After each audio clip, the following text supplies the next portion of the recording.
अस्सलाम वालेकुम and good evening. मैं हूं आपके मेज़बान सना हारून। दुनिया की नज़रें इस वक्त बीजिंग, तेहरान और वाशिंगटन पर जमी हैं।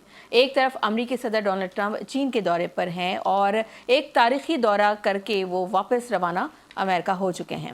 दूसरी जानब हम देख रहे हैं कि ईरान के मामले पर ऐसे बयानात सामने आ रहे हैं जिन्होंने पूरी दुनिया में हलचल मचा दी है। ट्रंप कह रहे हैं कि शी जिनपिंग ने आबराए हुर्मुज़ खुलवाने में मदद की पेशकश की है, यानी वो रास्ता जहां से दुनिया का बड़ा तेल गुजरता है, और अगर वहां कशीदगी बढ़ी तो सिर्फ मशरिक़ वस्ता नहीं बल्कि पूरी आलमी मईशत हिलकर रह जाएगी।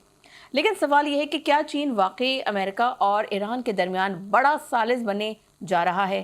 क्या ट्रंप की ईरान को मुकम्मल तबाही की जो धमकी है वो सिर्फ दबाव बढ़ाने के लिए है, या वाकई कोई बड़ा एक्शन प्लान तैयार हो चुका है? और सबसे अहम बात, अगर चीन, अमेरिका और ईरान एक नई डील की तरफ बढ़ते हैं तो इसके असरात पाकिस्तान, खलीजी ममालिक और पूरी दुनिया पर क्या पड़ेंगे?